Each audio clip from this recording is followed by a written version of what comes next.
ओला के स्कूटर्स के बाद एक और चीज़ आ रही है धमाल मचाने के लिए, वो है ये ओला बाइक। बट ये जो बाइक है एंट्री लेवल सेगमेंट में रीच करेगा। इस देखो पहले तो इलेक्ट्रिक बाइक का पहले तो डिज़ाइन बहुत मेरे को अमेजिंग लगा, बट ये जो है ये एंट्री लेवल मोटरसाइकिल है, उसको बोलते हैं रोडस्टर एक्स। इसके अंदर एक प्लस वेरिएंट भी आ रहा है।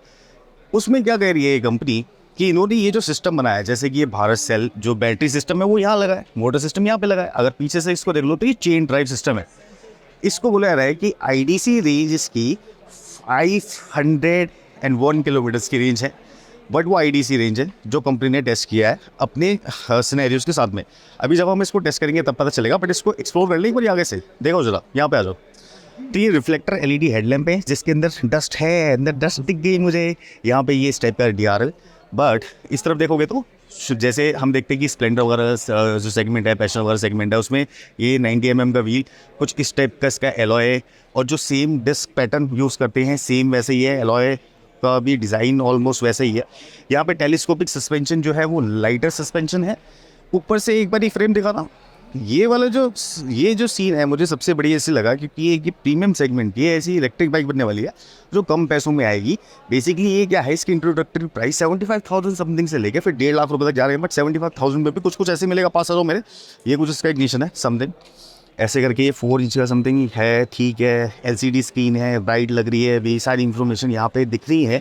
बट ये पूरा ऐसे जैसे एलसीडी स्क्रीन होती है पूरा, वो उसके अंदर एनिमेशन चलते हैं, वो कुछ भी नहीं है इसके अंदर। ये स्टैटिक स्क्रीन है, दैट्स इट। तो प्राइस ब्रैकेट को ध्यान में रखते हुए काफ़ी सारी चीज़ों पे ध्यान दिया गया है, जैसे कि जो बाइक की टी होती है, इसमें ये जो यहाँ पे बोल्ट देख रहे हो ये बहुत पतले पतले हैं, तो इस टाइप के हमें दिखते नहीं है, जिससे कि शॉकर माउंटिंग होती है।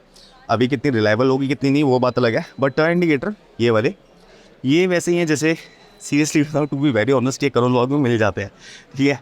पास आ जाओ मेरी थोड़ी सी। जिस चीज़ पे ज़्यादा काम किया गया है वो है ये कंट्रोल्स, जिसके अंदर ये क्रूज कंट्रोल, रिवर्स वगैरह, और ये वाले फीचर्स। यहाँ पे स्टार्ट का दिखा रखा है, हॉर्न कुछ इस टाइप का, हेडलाइट के माउंट, बट ये हेडलाइट का जो स्विच है वो ऐसे करके है। बेसिकली ये भी प्रोडक्शन वेरिएंट ही है, ये प्री प्रोडक्शन वेरिएंट है, तो इसके अंदर ये सारी चीज़ें हम जैसे लोगों के जब वो रिव्यू सुनेंगे तो उन्हें पता चलेगा कि कुछ और भी चेंज होना चाहिए था। अब यहाँ पे दोबारा से पास आ जाते हैं क्योंकि इलेक्ट्रिक बाइक है। अब ज़्यादातर कंपनीज क्या कर रही हैं, इलेक्ट्रिक बाइक में से ये वाले लीवर हटा रही है।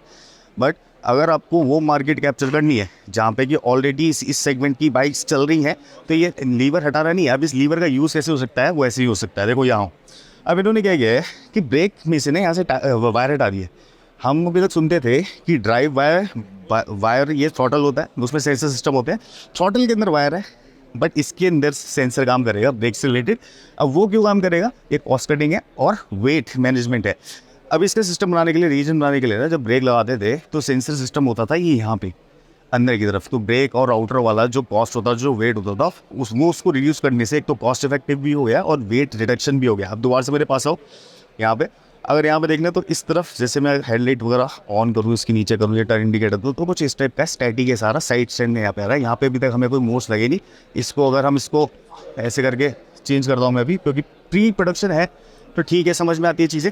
बट अगर आपने यहाँ पे लगाया था ये हैंड ब्रेक विद सेंसर, तो यहाँ पे एक लीवर और होना चाहिए था, जैसे कि हमने अल्ट्रा वर्ल्ड वाले में बोला है, क्योंकि ये सेंसर बेस्ड है, उसके अंदर रीजन सेंसर बेस्ड होना चाहिए था, ठीक है। अब यहाँ से ये चार्ज होगी, ये है इसका पोर्ट चार्जिंग का, तो ऐसे करके लगेगा वो टेढ़ा।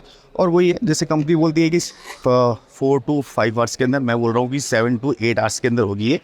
जो राइडिंग स्टांस है इसका, उसमें क्या है कि वह बंदा यहाँ पे बैठेगा तो उसके पैर यहाँ पे आएंगे। एक बार रख के दिखाता हूँ, तो जैसे मैं इसके ऊपर बैठूँ, मेरी हाइट है 5'11", और मैं अगर बैठता हूँ इस पर तो कुछ टाइप का स्टांस इसका वही स्ट्रेट फॉरवर्ड स्टांस है। मेरी जो बैक है वो स्ट्रेट है, कोई ऐसा इशू नहीं है। अब इसमें जैसे ये लेग गार्ड हुआ, अब लेग गार्ड को आगे से करना तो यहाँ पे इसके कनेक्टर्स हैं, चाहे प्री प्रोडक्शन है, बट ये सारी चीज़ें जो हैं बिल्ड क्वालिटी में बाद में इम्पैक्ट जरूर डालेंगी। मेरे को ऐसा लगता था कि इसमें क्या किया कि ये डुअल शॉक लगाए, ये स्प्रिंग लोडेड है विदाउट एनी गैस चार्ज, तो ये डुअल शॉक्स के अंदर जितना अमाउंट खर्च हुआ होगा उसके अंदर थोड़ा सा अमाउंट और भी खर्च हो सकता था। इसको मोनोशॉक बना दिया जाता वहाँ पे, तो जब इसको मोनोशॉक बना दिया जाता तो रिलायबिलिटी भी ज़्यादा बढ़ जाती और फिर मेंटेनेंस कॉस्ट भी ऐसा नहीं होता कभी एक शॉक लीक हो रहा है, कभी एक शॉक लीक हो रहा है। तो ये सबसे बेसिक है, एंट्री लेवल वेरिएंट है ये। तो एंट्री लेवल वेरिएंट के अंदर जो सुनाम है वो कुछ ऐसा है, पीछे ड्रम ब्रेक है, और एक और चीज़ इसके अंदर, इसका एक बारी रेयर पॉकेट दिखा दो। तो जो रेयर पॉकेट है उसका डायमीटर कितना बड़ा है, चेन सिस्टम से चल रही है, यहाँ पे इसकी जो है वो मोटर सिस्टम है। बट इसके अंदर काफ़ी इंटरेस्टिंग और भी फैक्ट है, जैसे कि इसकी टेल लैम्प वगैरह सारे के सारे LED बेस्ड है, कुछ भी इन्होंने हेलोजन बेस्ड है नहीं, ऑब्वियस है वो देना भी नहीं चाहिए। अब चलते हैं कि हमें क्या लगा और ये पावर कितनी आउट कर रही है या फिर क्या इसकी स्पेसिफिकेशन है उस पर। तो जी मैं अभी आया हूँ बेंगलोर में और ये है ओला कैंपस, हेडक्वार्टर है ओला का, यहीं पे ही R&D वगैरह करते हैं और जो प्रोडक्शन होता है वो इनके फैक्ट्री में होता है जो कि इनका प्लांट है। तो यहाँ पे आके इस बाइक को देख के मुझे ऐसा लगा गाइस, अगर ये बाइक 501 का माइलेज IDC क्लेम कर रही है तो इसको निकालना चाहिए। देखो 350 किलोमीटर 350 किलोमीटर तो कहीं नहीं गए, 150 किलोमीटर मैं फिर भी हटा रहा हूँ, लेकिन अगर ये 200 के अंदर आई या 210 के आई तो भैया सारे के सारे जो क्लेम होंगे ना वो सारे के सारे ऐसे माने जाएंगे कि बेकार क्लेम है। क्योंकि यार देखो हमारा काम है सच्चाई बताना और हमारी जो पावर हो ना वो आप लोगों जो हमारे वीडियोस देखते हो, तो हमें फ़र्क नहीं पड़ता, दुआ से बता दूं कि कोई कंपनी हमसे बुरा मानती है या फिर नहीं। अगर प्रोडक्ट अच्छा होगा तो हम उसके बारे में अच्छा बताएंगे, प्रोडक्ट बुरा लगेगा तो उसके बारे में हम बुराई बताएंगे। अब ये जो हमने आपको बाइक दिखाई ये एक प्री प्रोडक्शन बाइक है, लेकिन इसके बारे में दावे बहुत किए गए कि लीवर है, उसके अंदर सेंसर है और जो फ्रंट ब्रेक लीवर है या फिर चलती ऐसी है चलती वैसे।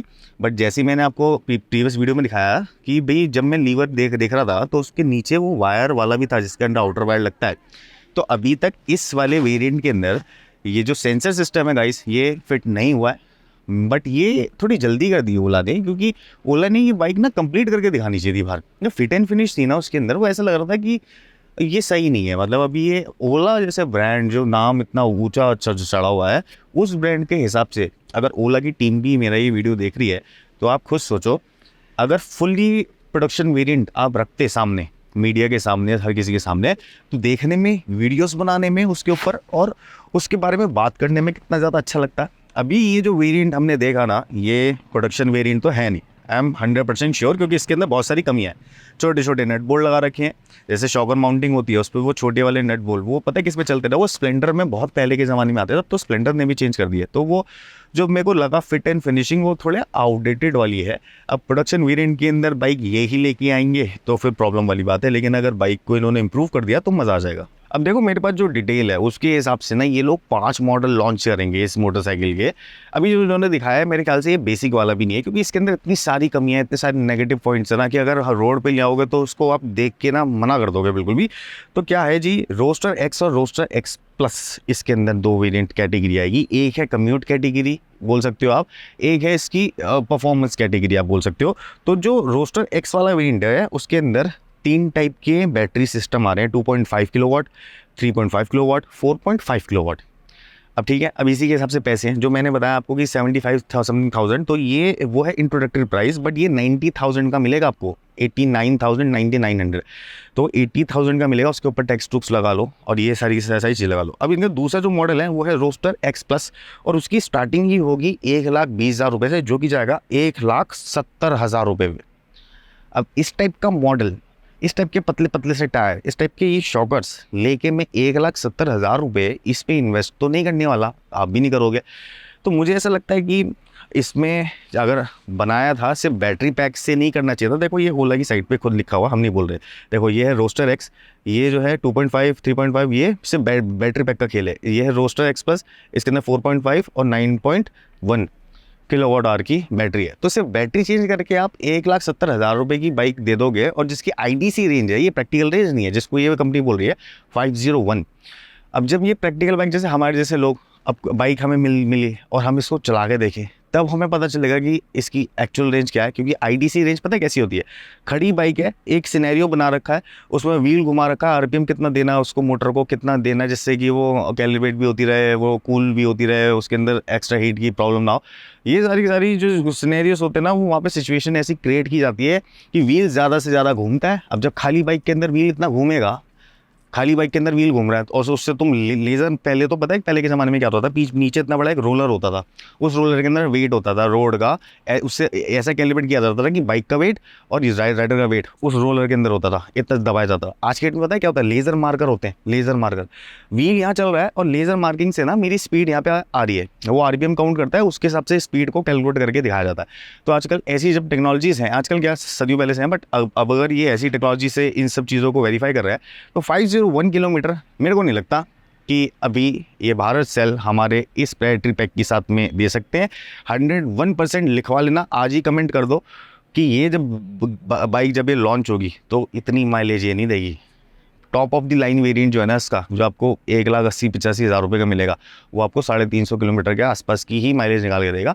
मुश्किल से 380 किलोमीटर की हो सकती है। अब देखो कुछ पॉइंट्स तो इसके अंदर इतने अच्छे लगे मुझे, जैसे कि इसकी top speed 125 kilometre per hour की स्पीड से ही ये स्पीड ले सकती है भैया। जिनको बाइक चलाने शौक है वो ऑब्वियस है, 90 किलोमीटर 80 किलोमीटर पे नहीं चल सकते, वो 100 से ऊपर ही कर सकते हैं। और अगर ये 125 किलोमीटर की इसकी टॉप पीक पहुंच रही है ना, तो 100 किलोमीटर पे ये बाइक क्रूज कर सकेगी। ये मेरा बहुत बड़ा पॉइंट है, प्लस पॉइंट है, इस बात में थम्स अप है। दूसरी बात, 2.5 समथिंग सेकेंड या 3 समथिंग सेकेंड के अंदर अगर ये 0 to 60 पहुंच जाए, या फिर अगर 0 to 100 का जो उसका जो नंबर है वो अगर 4 सेकेंड 5 सेकेंड पे अंदर हो, तो मज़ा आ जाएगा। एक परफॉर्मेंस बाइक आपके हाथ में होगी इतने कम पैसों में, जो इतनी ज़्यादा रेंज भी दे रही होगी। तो गुड लक टू भाई ओला टीम, बहुत अच्छा काम किया आप लोगों ने, बहुत ही अच्छा लगा मुझे ये प्रोडक्ट। दूसरी बात ये कि डिज़ाइन के पॉइंट ऑफ व्यू से हमारे व्यूज़ अलग हो सकते हैं, बहुत सारे लोगों के व्यूज़ अलग हो सकते हैं, आप लोगों के अलग से व्यूज़ होंगे, बट जिस तरीके का ये टेक्नोलॉजी, जिस तरीके का ये इन्होंने काम किया है, सीरियसली हैट्स ऑफ है। बहुत अच्छा प्रोडक्ट है। Thank you so much. ऐसे वीडियोस और देखने के लिए हमें लाइक सब्सक्राइब फॉलो करें। नेक्स्ट वीडियो मिलना है, तब तक के लिए बाय बाय।